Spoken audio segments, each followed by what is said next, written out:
opportunity back then. Nice. So just a heads up, guys, if you guys have any questions for Abhishek, you can start dropping them in the chat. I'll pick them up if you guys have any. Plus, I think we are live on other platforms right now as well. So Piyush, I guess you can anytime let me know if there's any questions we can ask. Cool. Sure, awesome. Yep. I have a simple question. What do you do as a technical game designer? Yeah, I figured that would be one of the first few questions because, and to be honest, I didn't know what a technical game designer was 2 months before I started in this role. So um, I think it kind of, well, there's a few things. One, it's a relatively new role and it doesn't really exist at all studios. And it also means different things at different studios.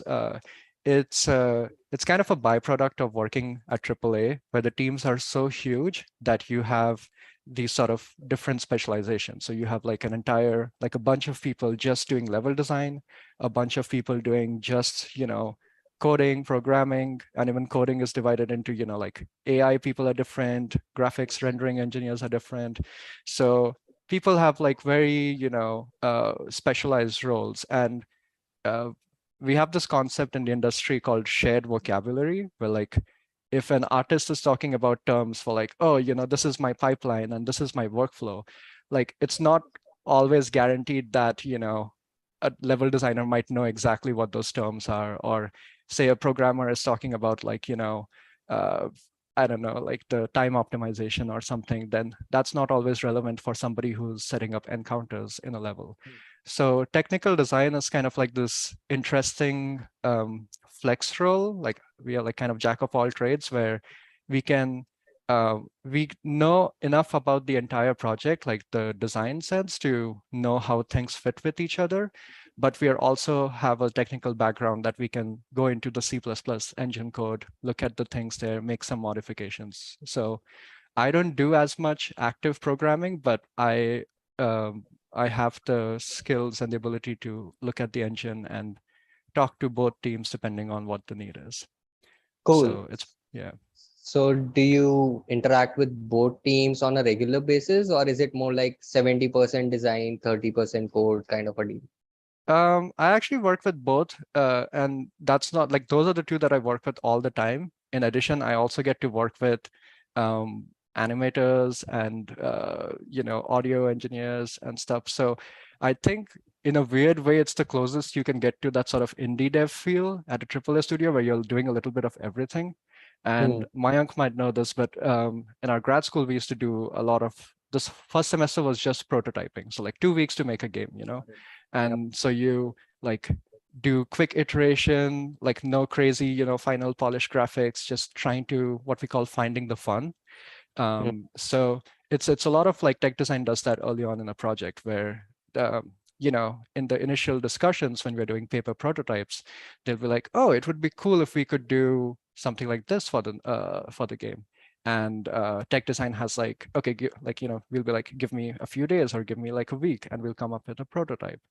And then once that prototype is in the hands of other people, then there can be more discussions for like, okay, so this requires this coding functionality, which doesn't exist in our engine, or this will require a ton of VFX to make it look good. Do we have the bandwidth for that and stuff like that? So yeah, it's a pretty important and also interesting role.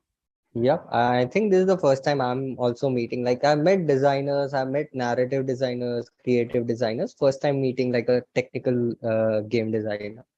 Yeah, as I said, it's more likely you'll find people like me at bigger studios, because at a smaller studio or when you're like an indie dev, you're kind of doing this all the time on your own. You're the one responsible for most systems. And if you don't have like a dedicated person, then you're probably flexing and, doing that role anyway. Yep. Okay.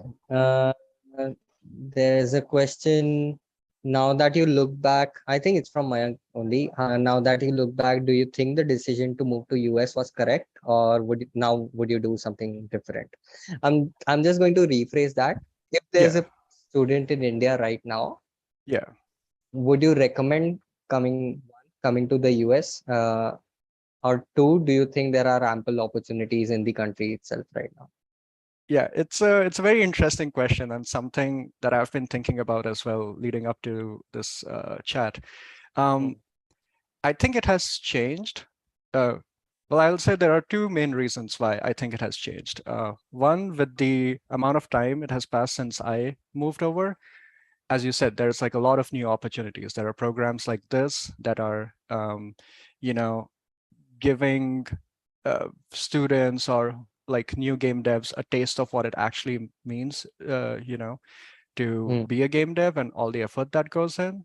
There's also a bunch, as I said, like a lot of studios have set up their offices in India.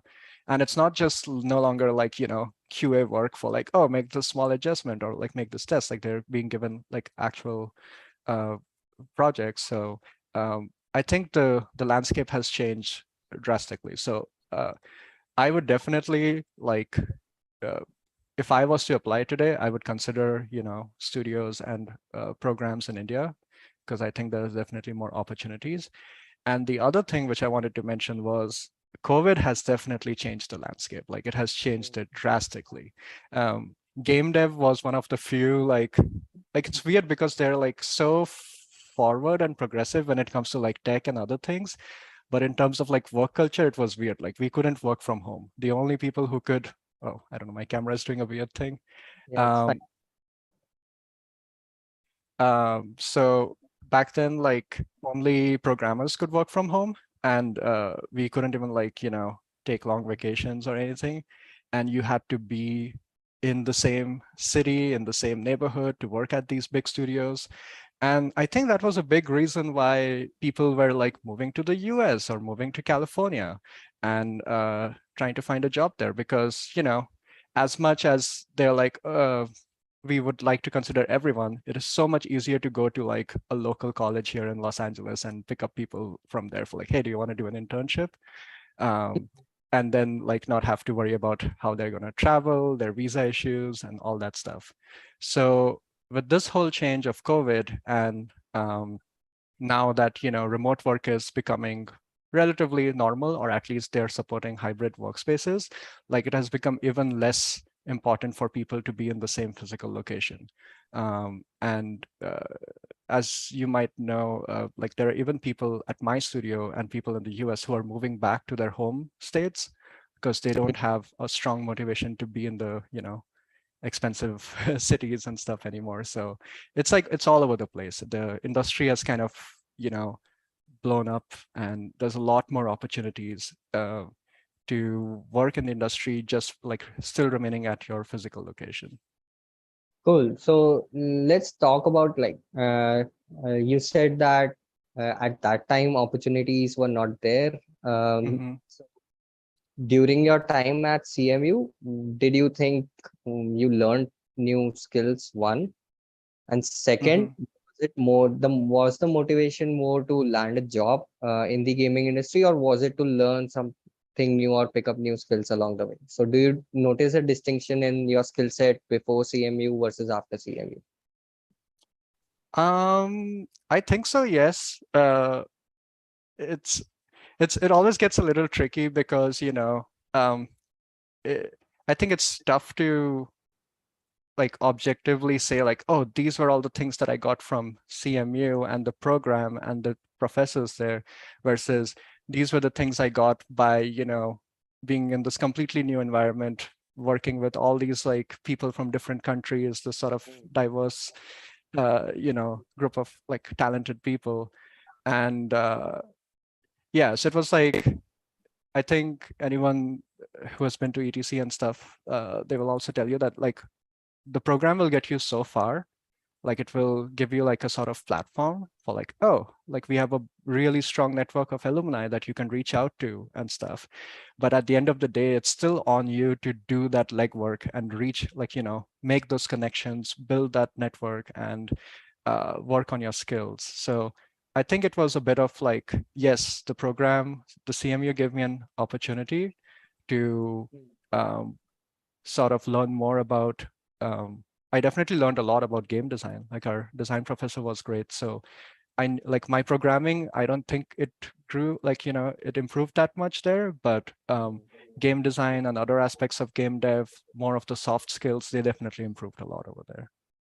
Got it. Interesting. Mhm. This kind of is difficult to simulate online, right? So, but we've noticed like for few, I'll just give you an example for Game Clan 19. What Mhm. these students, we never pushed them towards anything, right? They were given content and there were mentor sessions to help solve doubts. Now these guys have created their own Discord server. They are forming a team for an indie game jam, Yeah. right? Now they're going to BYOG and creating their own stuff. One of them is not even our student. She was part of Launchpad, wanted to be like a creative narrative designer, right? Yeah. But these guys just stuck together after Launchpad and are like creating their own game right now. So it's right. I think how for me at that time it was just going to different game dev expos, right? There was IGX in India, there was IGDC, etc., where I Mhm. could meet developers at that time and understand one how they actually started off. So I didn't even know that I need to get started with Unity if I want to land a job in the industry itself. I had to go to IGX, meet a fellow dev and ask him, oh, how did you get into this? Yeah. But then how did you break into like Zyngas and then into Respawn? Can you walk us through that as well? Sure. Yeah, so there's definitely like, I guess, a few things that I want to discuss there. Those examples are interesting because I think a similar problem was faced by my grad school too, where during COVID, a lot of students couldn't even, be in the US and be part of the program. So when I do this like every 6 months, every year, we have these sort of alumni things. So like I'm in touch with the people who are still there at the school.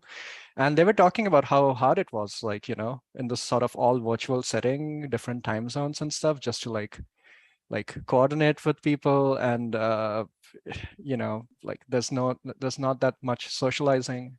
Hmm. So the landscape has changed. But then, it's a bunch of creative people. They come up with creative solutions. So we have this whole thing called like a festival where in normal times you would like if the whole building gets converted into this like a bunch of different projects showcased on every single floor. Okay. And for that year, what they ended up doing was making this sort of virtual festival. So they basically took the same, like what we're doing right now, the sort of giant Zoom meeting that could break out into multiple sessions. And they had used Unity to, like, people could join Zoom, click on an icon that would launch the game. If it was like a cooperative game, then it would take those participants, bring them into another Zoom meeting, and they could play that thing and then go back to the virtual festival kind of thing. It was like really cool, and I was super impressed by like how they managed to make it work. So yeah, coming back to that point of like what helps you break, you'll hear from people in the industry that like at some point your college degree, your GPA, and those things like stop mattering less. Um, I wouldn't say that they're absolutely useless because sometimes they help you get noticed when there's nothing else on your resume. But if you don't have that, then the easiest way to stand out is to have that sort of experience and actual projects under your belt. And one of the best ways you can do that is game jams. So game Hmm. jams in any form, like doesn't matter like if it's international or local, or if it was just like you and your friends got together over a weekend and made Yep. something. It's the one, it gives you like practical experience about like what it takes to make a game. It teaches you about deadlines. Like the biggest thing you'll learn in game dev is scope and how to manage your expectations. And at the end of it, it doesn't matter. Like my game jam, so I did a game jam while I was still in grad school. Looking back, like I don't think I can even look at my scripting because it's so bad and it was rushed. But that doesn't matter because it has helped me get interviews because I can talk about how bad the scripting was and how I would do things differently and what I would learn from it. So even game jams or games where things didn't go as planned or you hate the final product, they're still great learning experiences and they will always be useful. And a big part of the interviews that you do in the industry where is like, they'll ask you like, oh, how did you react when things didn't go according to plan? And I think they're super useful in that way. Um, Nice. yeah. Interesting. Like I remember Mayank also walking us through his journey, right? And Mayank by himself was a very good programmer, even right after graduating from India, right? One of Hmm. the top colleges in the country, first student to get placed in D Shaw, etc. Hmm. But uh, when he actually went over there, told me like he just couldn't crack an interview for some reason, just couldn't Yep. get a job. And he's like, if this person is having so many difficulties, how the hell am I going to do it? Because he was saying like he interviewed at like what 50 to 60 different studios Hmm. after he landed his first job. Was it the same case with you, or was it like a slightly easier path? Because one is the programming landscape that competitive, uh, and two, I'm noticed like from CMU a lot of design creative folks come out, right? So Hmm. that's why I asked the skill question as well. So on the programming side of things versus the design side of things, how difficult was it to crack a job for you as a designer over there? Yeah. So yeah, there's a lot of things, a lot of factors that go into the whole interview process. So I definitely feel that, like, to your example of how, you could be a superstar here and still have trouble there. I think there was also a little bit of, there still is a little bit of bias where the US doesn't really recognize, like your degrees or the work done outside of the country. Like at the end of the day, they're still very, like, they'll pay more attention to a job or a degree that you got here compared to what you did back in your own, homeland, unless it was like a known US company, because then they can, check it against their own metric or something. But yeah, I think that's a big reason why a lot of people like me choose to do like a master's program and then eventually break through, because it acts as like a good stepping stone. The programming jobs are definitely very competitive, and it's also, as I said, like it, it depends. If you're applying to like a AAA studio and stuff, then they're looking for a very particular set of skills. Like it's not just enough to be a programmer. Like you need to have demonstrated expertise in, like, oh, are you good at, rendering or like AI? And they'll dig really deep into it. Like some of my AI interviews and stuff, like they were getting super detailed into like the algorithms and, giving like very relevant, like real world scenarios. So like, oh, this is happening in the game, we implemented your solution, now this is a problem that came up, how do you fix it? um, and so it's very interesting. It can get difficult depending on where you're interviewing. um, so yeah, it's on that note, like, yes, I did apply to a bunch of places, I got rejected from most of them. um, and for me personally, I think it was a little bit of the sort of mismatch of like where my skills were and what I was applying for. As I said, I didn't know anything about the technical game design role. I was very interested in design, but in my head, I had this idea of like, oh, I'm a computer science graduate, I need to get a, game engineering role. But all of these game engineering roles were like very specialized, and they didn't care as much about like your design sense. They were like, do you know your algorithm really well, or are you able to optimize those things super well? And there, even if I would do like a decent job, I would lose out to somebody who was like an expert in that, or their C++ skills were really good. So it took a while for me to figure out for like, hey, there is like another role that is more of like, a little bit of design, a little bit of engineering, and this is a better fit for me.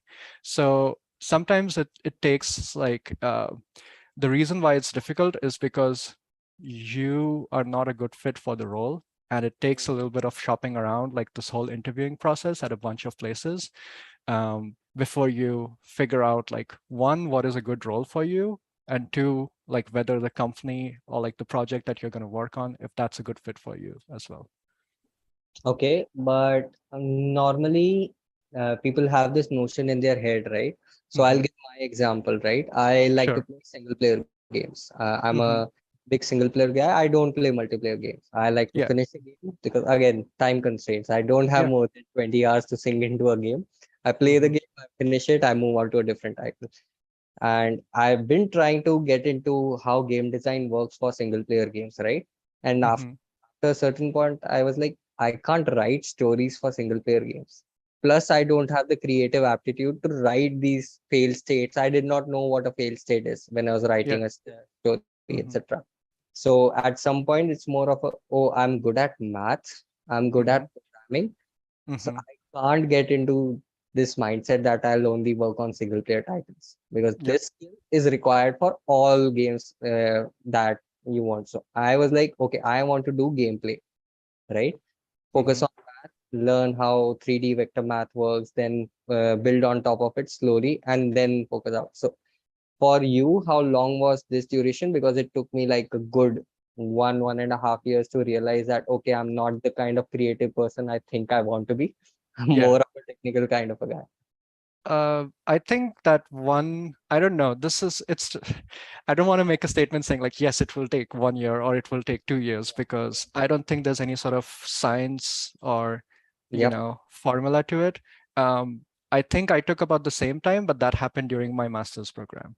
Like, because we were working on these projects and I was getting to work with, you know, programmers who were more talented than me or designers who were more talented than me. I was able to like compare myself against them, see what they do well, and then also gain an idea of that. That is where I realized for like, oh, I actually don't want to do programming all the time, or the kind of programming where you take a feature, then you go off on your own and just work on it, Mm. until it's done kind of thing. I realized that I really wanted to be part of like the overall design process. And that's where I started, uh, the sort of like building up this enthusiasm for the design roles and trying to see like what it means to be a designer and what your day-to-day work looks like. Okay, so can I simply say, like, when you went to CMU, you went with a mindset of, okay, I'll get an engineering role, Yep.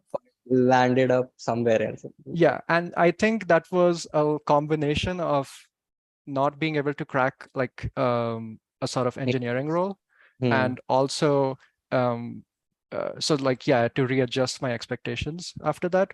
But along that path, I also discovered that I actually enjoyed this type of role more. So Hmm. um, like kind of stumbled my way there by just hitting all these like locked doors, but along the journey, I realized that, oh, this is actually a better fit for me, and I do enjoy this. And this is the reason why I'm like at AAA Studios. I've been here for 5 years, and I'm still excited about my work. Like I love looking forward to like Mondays for like, oh, I'm excited to go back to work, which uh, I don't see like many people sharing that. Yep. So that brings me like, yeah, how, so I've always worked in, I don't think I've worked in a company that has had more than 15 people. That is a choice I've made by design as well. But you were mentioning that you enjoy your job at Respawn because it gives you like an indie feel at a AAA setting. So what is a normal game designer's role in a AAA studio, and why do you like working at your current role at Respawn more than a traditional job? Um, yeah, so it's going back to the point of like having very super specialized roles. So if you're really passionate about like one aspect of game design and you want to focus purely on that Hmm. and not get distracted by like, oh, I really want to do design, but I also have to take care of like setting up this system or finding the right audio for this. Like Hmm. it lets you, kind of have the sort of hyper focus on individual skills. Um, it's also just by the nature of the project, like because AAA projects are so huge right now, like we have a saying that it takes a village to make a game, and it's not just Respawn. Like we have a lot of like outsourcing studios, including a bunch in like India as well that we collaborate with. So um, personally, I love the thing that like I get to work with a bunch of talented people and I get to see a lot of different personalities. Because when I was doing my small student projects or like indie stuff, like it was mostly people just like me, but like in such a big studio, and like I know it comes with its own set of problems, but you get to meet a lot of different people with different backgrounds, and to me, that's like I really enjoy that. Um, Nice. and I think a part of me was also like, I don't know, like this is not very clearly defined, but I think in my head I have this idea of like, okay, I want to spend the first few years of my game dev experience, gaining as much experience as possible. So let me work at these sort of AAA studios, work Hmm. with like super talented, because we do like the other, I think, advantage of a AAA studio is that it does attract a lot of veterans. Like there are people who have, 10 to 20 years, some people even like more. They've been working in game dev since like the 90s, which is crazy to think about. So being able to like interact with those people, like, learn from them how the landscape has changed, gain their thinking, and then maybe be in a position to do that. Like I would love to eventually be able to, mentor and teach people down the line, but I feel like I need to sort of build up that knowledge first. I guess I know who to contact if I want to start a game design cohort. Yeah. Uh, Nice. So there's a okay. I don't know. Are you allowed to talk about what you're working on? I'm not sure. Um, Unfortunately, no. Like the only thing I can say is like my my role and what project I'm working on, but beyond that, everything is under NDA. I No. can talk about my previous projects or anything that at least that's public. So anything that's public that has been released, I can talk about those Yeah, things. Kushagra, he cannot say. I don't think he Oh can. no, I'm on the Star Wars team, so I can say that much. So I'm working on Jedi Survivor, the next game in the Jedi series. Yeah, it is the sequel to Jedi Fallen Order. Um, that's what I'm working on. Okay, so okay, how do game designers' life looks like? Do you create game designs alone, or do you have a team of other designers? So I am also curious. Do you have a team of technical game designers, or are you like three or four folks in the entire studio working on like a bridge between both? So what I'm gonna say is gonna sound interesting because Respawn is technically a small studio compared to other AAA studios out here in the Los Angeles area. And when I say small, our core team is like 150 or 200 people, Nice. with even more like outsourcing. So like I think the overall number can like with everything, because we have motion capture, like a lot of like art assets, also stuff. So like the total number of people like involved goes up to like about 300, 400 maybe. That's still small compared to a lot of like the heavy hitters like Naughty Dog or like Rockstar. Like their numbers easily reach like close to 1,000 and stuff. Mhm. So yeah, compared to them, we have a smaller team, but we still have like Respawn is a very design centric kind of studio. Like design always comes first. So we actually have among the design team, we have level designers, we have encounter designers, we have designers that just do collision. Then we have technical design, and my team is about 5 to 6 people, so it's probably one of the smaller ones. And then there's narrative design. That's another, 4 to 5 people. So it's a very unique setup, but um, I wouldn't be like it's going to be different for every other studio. Like each AAA studio or non-AAA studio is going to have its own number of designers and team distribution depending on what kind of project they're working on. Um, yeah. Cool. So I'm guessing you work on Unreal. If I recall Hmm. correctly, Jedi Fallen Order was, yeah. So since you're 150 people only, right? Working Hmm. on multiple projects as well, right? I'm pretty sure there's a separate Apex team. I'm pretty sure there's you guys who work on your project separately as well. So how does it like normally? Do you move from project to project? Because the kind of role I hear about is like I just heard about Naughty Dog, right? So there's a Hmm. small team working on the initial vertical slice of the game in pre-production.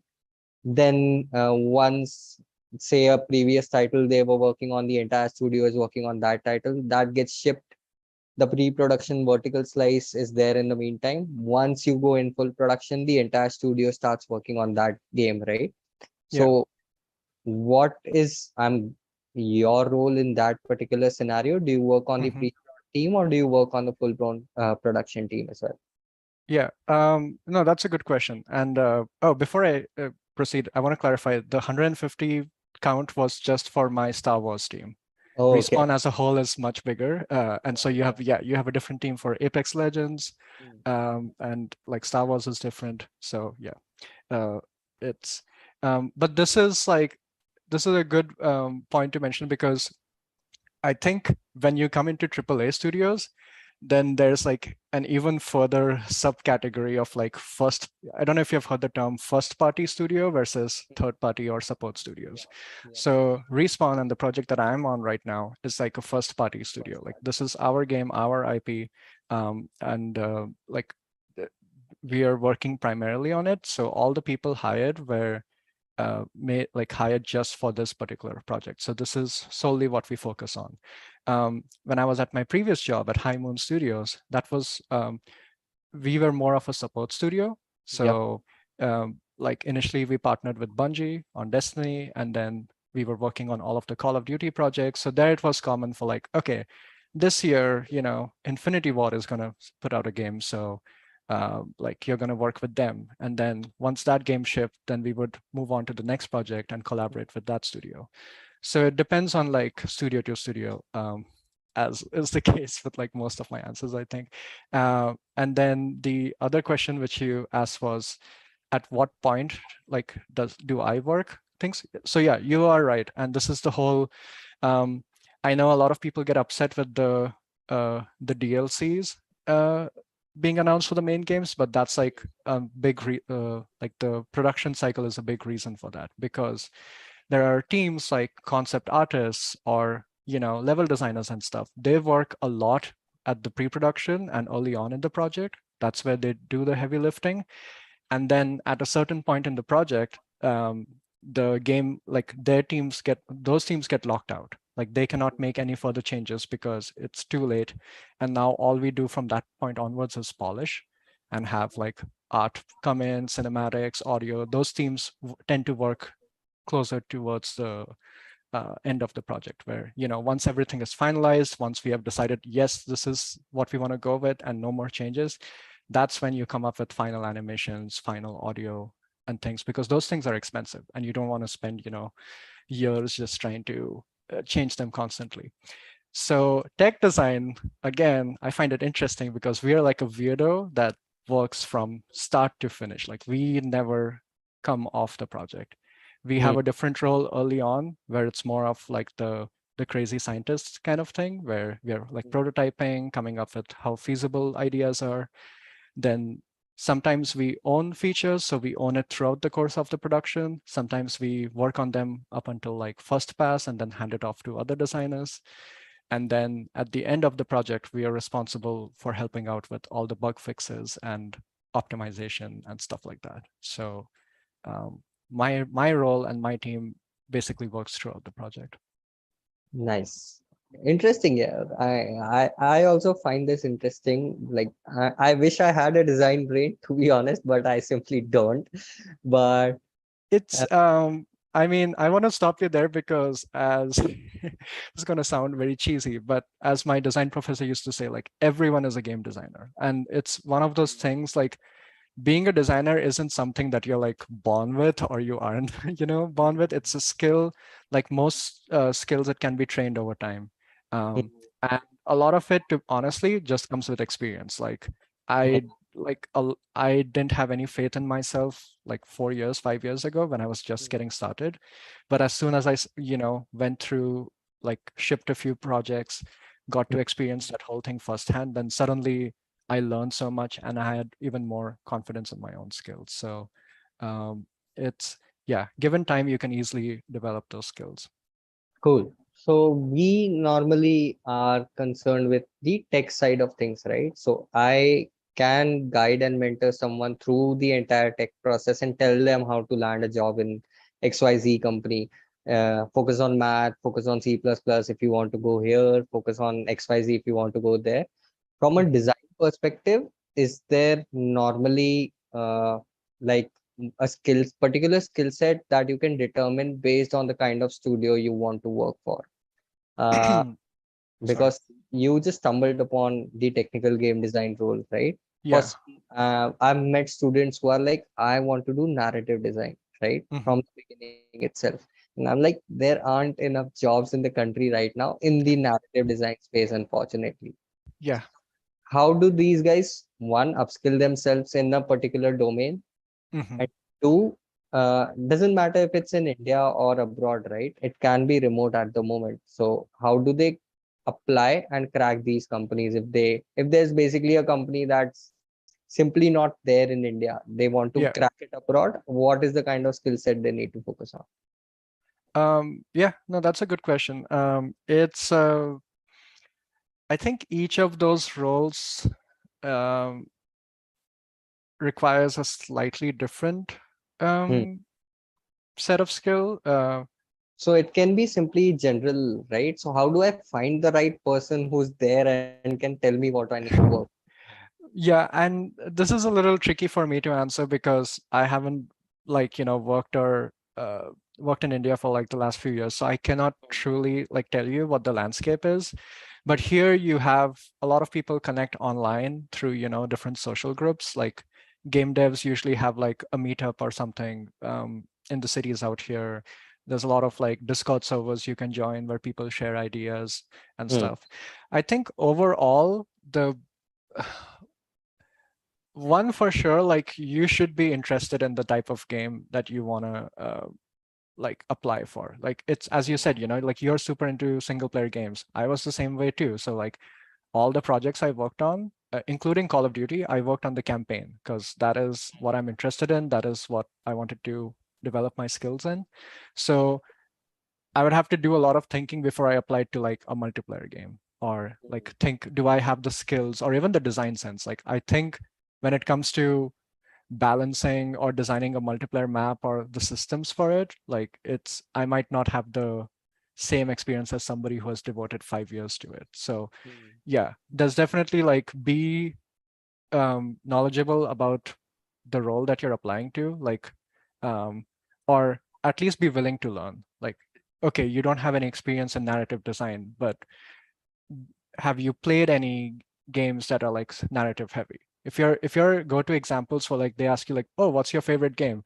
And all the games you list out are games which have like little to no story, then that's not going to be, a good look, or it won't be helpful for you. So the easiest thing is to seek out games that are super strong on story or super strong in this one element that you want to, work on, and then see what they did, what stood out, try to maybe recreate those systems. Hmm. And then that will give you a better understanding, because I only say that because all of these things use different tools. Like narrative designers use, even though at the end, like everything comes to Unreal or Unity, they have their own set of um, tools and software that help them do better. I believe for like text-based adventures and stuff, there's this is it called Trine or Twine, which is like you can make a whole game if it's purely like text-based, then you can make a whole game in that. You don't even need to bother with like Unity or Unreal. So like yeah, there's like super specialized tools for different roles, and you can seek those out. Cool. Plus, one thing I would like to add, find someone who, like, I did something like radical. I was like, I'm going to DM Jason Gregory on Twitter and see if he responds. And he did. And Yeah. surprisingly, he did. And he was like, just pick up my book. There's a lot of stuff in there. You can simply get started on that if you even know basics of C++. I was like, okay, interesting. Uh, Hmm. just got that book and I'm planning to actually get started, understand how actual game math works, etc. Right? So even I was surprised. Like I was not expecting a response. It was like a shot in the dark, right? Let's see Yeah. what happens, kind of a thing. But most devs do respond on Twitter. They might not respond on LinkedIn. I've noticed a lot of them do respond on Twitter as well. Yeah, if you're like me, then you probably check your LinkedIn account like once every month, or I don't know. Some people haven't even touched their LinkedIn account in years. But yeah, I didn't touch on it that much because, as I said, I don't know what the landscape in India is. But yeah, online, feel like yeah, it's worth as you said, a shot in the dark. Um, I will say get comfortable with the idea that some, if not most people, will not reply to you because either they don't have the time or legal reasons or whatever. Like, Mm, that's okay. Don't take that personally. Like, it's not like that your idea sucked or, you're not worth responding to. But when they do reply, as you said, like it can be super helpful. Because this made me remember that when I applied for my very first job at High Moon, I applied online and stuff and wasn't hearing anything back. And this was towards the end of my master's program. So I was panicking about mm, finding a job, finding a visa, like staying in the country. So I looked up the person, like the tech design lead at High Moon from like their website, stalked him on LinkedIn, and then send him like a cold message for like, hey, I know like, you're probably busy, but can you like I applied for this role. Do you think like you can reach out to HR and like, uh, see what's happening with my application? And I got super lucky and he responded for like, oh yeah, hi Abhishek, like I'll follow up on this. And I think the next day or something, I got like the design test or whatever. So it does work. nice, nice. So just take that shot in the dark. That's how you get a job in the Yeah. US. On the topic of LinkedIn messages, I will say there's like a small etiquette that I appreciate. It's like if you're sending out a request, like add some information, like anything, because like once you stay in the industry, you get like a ton of like, just straight up connections or messages from recruiters and stuff. So if you could say, like, I know a bunch of you might like, contact me on LinkedIn after this. If you can just say like, hey, I'm from Outscale or something, that helps a lot from compared to some random person who messaged me out of like, or, they're just like, accept. I'm like, I don't know who you are. I don't know, have any connection with you. So just saying hi or hey, I would like to know about so and so helps me so much. Like I have helped random people who just made the effort of putting in one line of like, hey, this is who I am, this is what I want to talk about. And then we have like whole conversations where uh, I mean, over LinkedIn, I've helped somebody like find the right master's program. I've helped other people with like career advice. So like I think overall most people are happy to share information. Everyone loves to give it advice, but um, build that personal connection first. Okay, Krishna, I can see you just sent a connection request, but again, I'm pretty sure you did not add a note. So you just did not follow the advice that Abhishek asked you. Cool. I think we've already overshot your time. Thank you so much for taking the time out. Hope you have a good day. Anything Yeah. else you want to add before we wrap up? I don't think I I missed any mean, questions. Yep. uh, I don't know how long you guys are planning to do this, but I'm happy to stick around for like, 10 more minutes to answer any more questions if If you guys have. Yeah, I have all the time in the world. It's 9:30 over here. I'm not going anywhere. I know, and thank you for accommodating my time change. It was early for me, but yeah. Yep. So, okay, let's continue building on top, right? So, I'll just again, I keep coming back to my example because we are two different people, right? So, I had plans to go for masters, but just simply did not go through with it, right? Thought there were enough jobs in the country. Plus, what I noticed over here is the competition is like super low, right? The projects are cool, but since the talent was simply not there and the upskilling space was just so niche, I could probably get 7 to 8 offers at different studios and then decide what kind of project I want to work on. And now the landscape is changing. Yes, a lot of people are coming in, but uh, I'll just switch more to the programming side of things, right? When you were interviewing for an engineering role, right? Mhm. What skills do you think you should have or could have focused on during your master's program so that basically for me it was simply I was good at Unity. and creating plugins for Unity editor tools, etc. But I was simply not good at building big games. So design patterns, Yeah. PS, uh, understanding how to architect different systems, etc. That was where I was lacking. So Mhm. on the programming side of things, where do you think current talent lacks? I know that you're not like a programming expert, but at least you can Mhm. give some tips on this kind of skill set is not taught to you inside your normal engineering. Plus, Mhm. likely not going to learn it by making small games. Um, yeah. I mean, programming is always interesting because there's like so many aspects. I think having a strong, like, fundamental knowledge of algorithms, data structures, it's the thing with that is like that's always going to be relevant, like regardless of which studio you work on, what kind of project. So there's never any like it's never wasted to brush up on your fundamentals or work on that.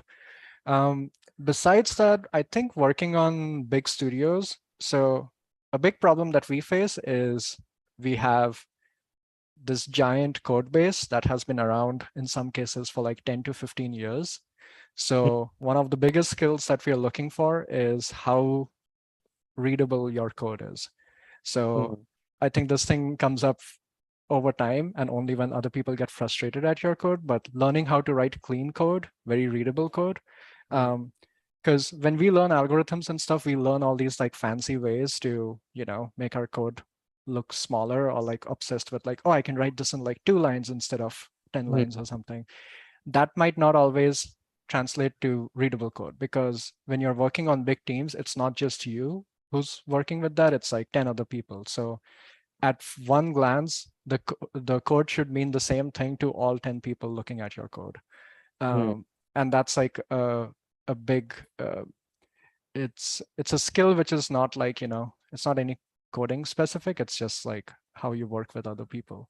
And the other aspect, which is this is particularly true for game dev, is you want to write code that's flexible. A big This happens even like, to me right now, where um, I might write something like create a system or like work on some code, and then 6 months later the specs change. They're like, oh, we want to do something different now, or we want to make this work in this scenario where it requires you to change it. So depending on how you wrote your code or your system, mhm, um, it's going to determine whether that new request, that new change is going to be like a few days or a week, or if it's going to take a month of refactoring and testing every scenario. So I think that's the kind of sixth sense that you develop over time. That's the biggest difference between an engineer or programmer who's been at the job for like 6 months versus 6 years, where you just have that sort of, spidey sense of like, okay, I'm writing this, but I know that this might change in the future. So let me write it in a way that it's flexible. It's not like you don't have hard-coded values or systems in there. Um, and that's the biggest sort of like, I think they call it programming like maturity. Like I was once rejected for a programming position because they were like, yeah, your code works, it's very functional. You just lack the maturity that comes with, working on a bunch of projects. So okay, but did they give you the feedback? Like, because of this XYZ line, we are not going to go ahead with you. um, it's basically well, this is it's tough because it depends on who you're working with, right? Like if you're a lead or if you're um, you know, technical director or somebody is someone who's very particular about like, oh, everything needs to be done in this way, or like variables or functions need to be declared in this way, then that like you'll have to kind of work with that. But overall, I think it goes to the point of, as I said, like the readability and the flexibility, and adds scalability to that, like those are things which I think every programmer always has to think about. Mhm, And that's where design patterns also come from. Like all design patterns are essentially ways for you to get ahead of certain problems for like, mhm. this makes it easier for you to do some things and not be stuck. Like it shouldn't work for just this one case that you initially worked on, like your program and your system should be flexible. Yep. Okay. Piyush has a question. You mentioned briefly working on four different titles and different tools. Beginners in here unnecessarily invest heavy time on deciding whether they want to go for Unity or Unreal. Your two Hmm. cents. Yeah, that's it's a very valid question. I think I've been guilty of that too, where we had these discussions of like, is it more useful to work on Unity versus Unreal? Um, so to start off, I will say yes. I think more than the engine or any tool, like it's important to get your experience in first. Like um, make 5 projects in like even if you make them in like game maker or something that you think is beneath you, like that's Mm, still more relevant experience than having an unfinished dream project in Unreal 5 that that you cannot showcase anything. So mm, um like yeah, you can put it on your resume, but then when we get into the actual details of like, okay, show me what you did and like how you like what design or like coding thought process that you had behind it, like those things will expose whether you were actually able to complete something or not. So yeah, I do agree there. Having said that, um, it goes back to like what you're trying to do. If you're an indie dev or want to stay with relatively smaller companies, then any any sort of engine will be fine. Unreal is super useful for AAA studios. Like it just mm, has like a lot of you have a lot, you definitely increase your market worth, if you have Unreal on your resume, but that only comes like I think once you have some initial experience. Um, Having said that, before this Unreal project, all 3 of my previous projects were on proprietary engines. So like it doesn't even have anything to do with Unity or Unreal. So at the end of the day, they're like, how good are you at problem solving? Like, how does your brain work when you're faced with problems, or how do you solve this? And um, you know, syntax and things like anyone who's learned programming knows this. Like at the end of the day, like your algorithms and things uh, like patterns and those things are important. Like the syntax and the semantics can change. Like you can, once you learn those skills in one language, you can more often than not like learn how to write the same code in another language. Yeah, like we also emphasize, right? When I got into Xansa, I was forced to work on one TypeScript, two, and I was working on on an engine called Babylon JS. So I did not have it did not have even like a front end tool to actually drag drop stuff into, right? Everything was via code and you had to do stuff via code itself. So good engineers doesn't matter what kind of engine you're going to work on, right? Same concepts that you're working on in Unity, 90% of the same concepts will apply to any other engine that you're probably going to pick up. So for us, the problem was optimizing the game from 100 MB to 15 MB so that it Yeah, runs in a browser as well, right?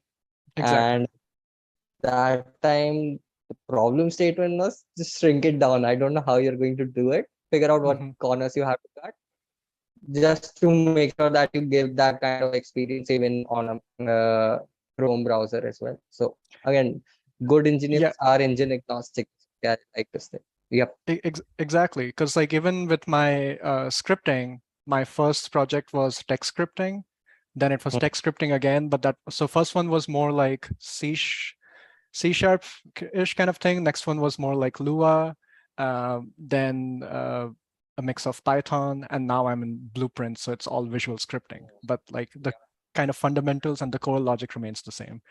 And it's funny you mentioned the file size because when we do like tech design tests, like we have like a whole thing that they have to do and they submit it in Unreal.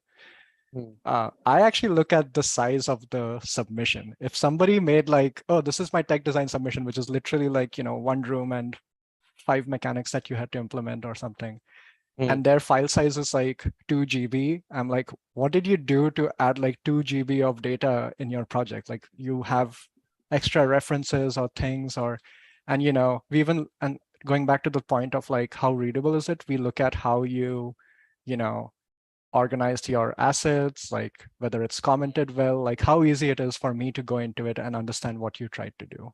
So I think those will always be super useful skills in any environment where, you know, you're working with more, like if you're not the only developer. Um, Yep. and even if you're the only developer, like I come back like 6 months to something that I wrote and I'm like, I don't know what's happening here. And I'm so grateful if I have like comments or, you know, Mm. good CL descriptions and stuff to quickly refresh my memory about what was happening. Yep.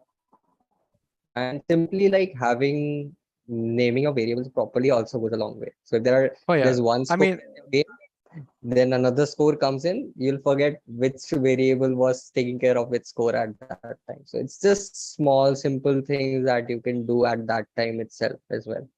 yeah. And thankfully that's like one of those things at any studio, they'll have like standards that they enforce for them. But so that is like, you know, knowledge that you can gain. Um, the experience or the wisdom that comes with time is like, okay, you're naming your variables properly, but what you want to Mm. do is not say something like, not make it too specific. Like, Mm. you know, you're doing some, let's say, rotation, some fancy rotation logic, right? And then you're Mm. like, okay, I'm applying this to this ball, so I'm going to name this ball rotation. And then Yep. they're like, okay, now we want this rotation logic, but we want to apply it to this door instead. Now suddenly you're like, this ball rotation doesn't make sense because everywhere I've put ball, ball, ball, ball, and now it's being used in a completely different thing. So learning how to name your variables in a generic manner, so that goes back to my point of like, it needs to be applied in different cases. So you don't want to make things so specific that it becomes painful to change or modify it in the future. Yep. And don't name your variable score one, score two, score three to fix. Definitely not that.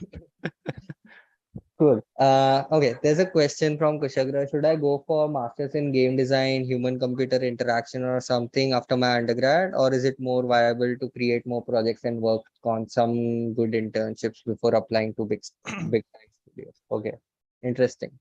Yeah. I mean, these questions are very common, and Hmm. um, unfortunately, there's no like one size fits all solution for this. Uh, to be honest, both of these are very valuable, like, are very valid paths to get to like those jobs. Um, this is interesting. So when you say human computer interaction, um, a lot of the people that I know who went into HCI went into more research Hmm. oriented kind of works. You know, they were doing, they either, so they had like two paths from there. They had either went into like universities doing research work, or they went into more um, like the new cutting edge stuff like VR and AR, where like HCI was actually relevant for the job.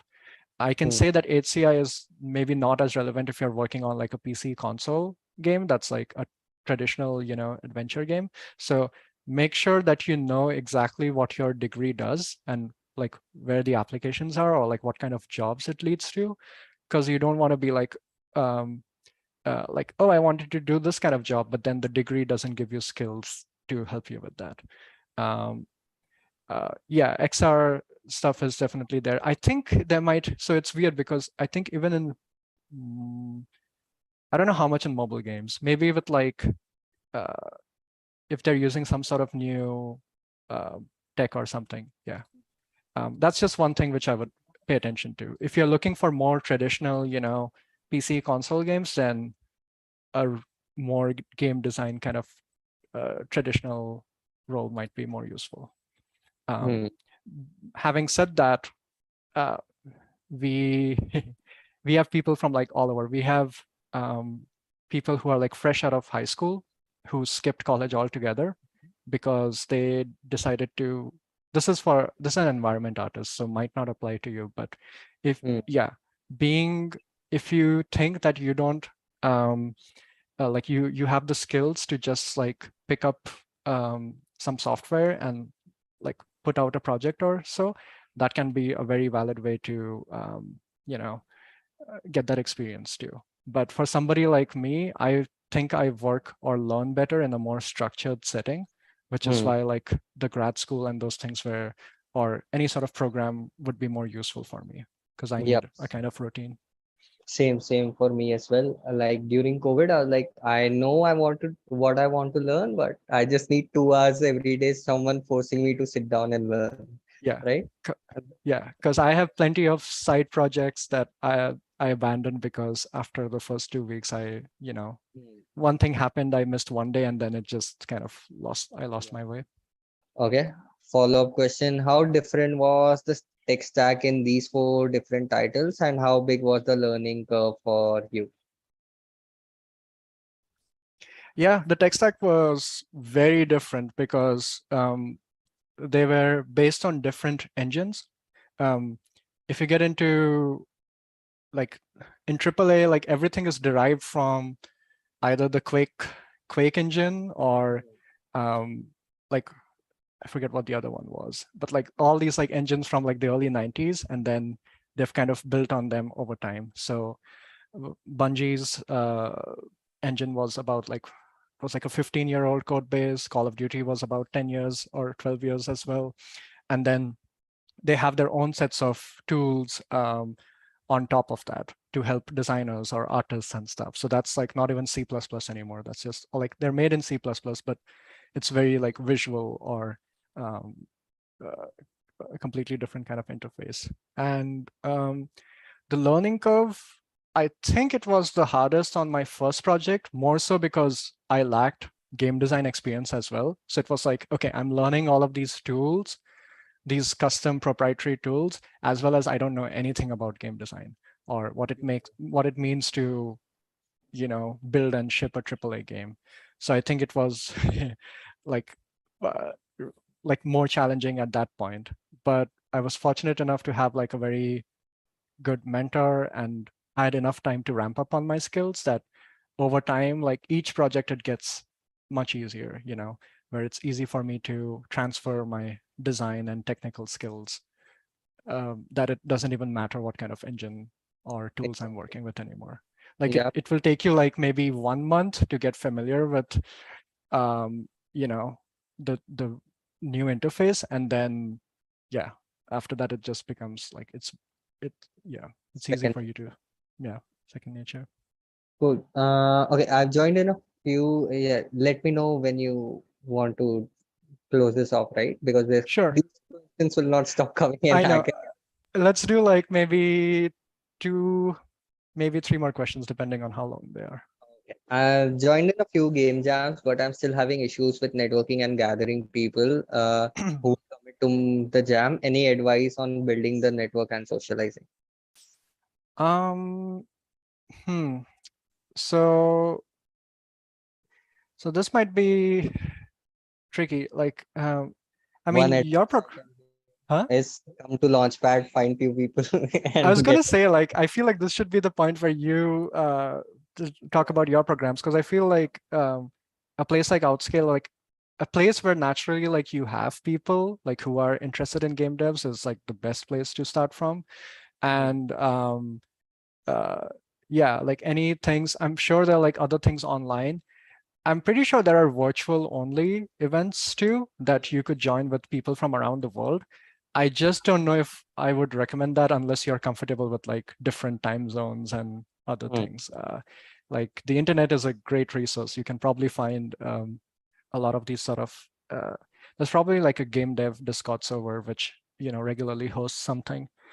mm, Um, so yeah, it might require you to reach out and like places that you haven't looked at so far and try new sort of media. And then the other thing which I'll just touch upon again is that it's okay if the game jam doesn't go as planned or isn't the best thing ever. Like that's totally fine. It's the experience which is more important.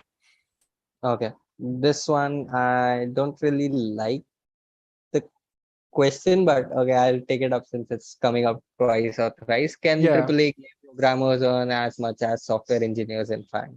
Wrong I mean, expectations yeah, no, entirely. this is a very common question. And I mean, I like to be very honest about this thing. The short answer is, uh, if you're talking about the average, then no. In some cases, yes. It depends on what your skills are and how much value you bring to the company. But there are two things which I think, for the most part, are just naturally true. It's like you'll probably earn more in a tech company, in a pure tech company, and another unfortunate truth is designers make less money than programmers, because, like, makes sense. It's a more specialized skill. So yeah, I know you were previously touching upon how, like, for a narrative game design, like, there's not as many opportunities, and even if those opportunities arise, don't expect them to pay the same as a software engineer. Like, that's just the reality of it. So yeah, those things are true. And so when it comes to, like, comparing to, like, Fang and stuff, like, I mean, it has to go back to your motivation. Like, why are you in this for? Like, if it's just like, if the if you're willing to take a pay cut but work on a project that you're, like, super passionate about, then like, I don't I think that, for me personally, that was like a more like a bigger factor. Like, I actually, because I moved into a tech design role, I made less money than my software engineering internship uh, when I moved to High Moon. So, like, but the project itself was more of a motivating factor for me. Yep. But if, say, like, you find your dream project on at a farm company, then, like, yeah, that's good for you. Yep. Plus, I think it's more of a long-term kind of a bet as well, because Yeah. in the short term, you feel like, oh, I'm going to get XYZ number. But in the long term, since you're not interested in it, your skills won't compound over time as well, right? Hmm. Again, it's more of a you're putting in 7 on 10 because it's the financial number you're focusing on and not the project itself. Whereas when you move to like something you're passionate about, you're more inclined to be more curious about it. Oh, how does this XYZ thing work? I want to implement so and so. How do I go about doing that, etc. And in the long run, these questions are what are going to make you stand out from the crowd in the when you are applying for more senior positions as well. Yeah. Yeah. And, to be honest, like, everyone's financial situation is different. So maybe it is a valid strategy for you to, maybe work at one of these tech companies for a few years, and then after that, maybe chase your passion. But I will say, like, it's the more you delay, the like the less likely it is that you will switch, and you also lose out on the sort of, like, a lot of this industry is like gaining experience. So, like, if you do decide to work at, a tech company for 5 years, and then, like, unless you're doing side projects constantly, like, you will be kind of starting from scratch when you decide to make the switch. So um, I think it's a very much a personal question and decision that you have to make. Yeah. Cool. I think we answered most of them. Thank you so much for your time. We took up like 30 more minutes of you. No, it's fine. I really enjoy these sessions, and especially with something like this. Like, um, I don't know, when I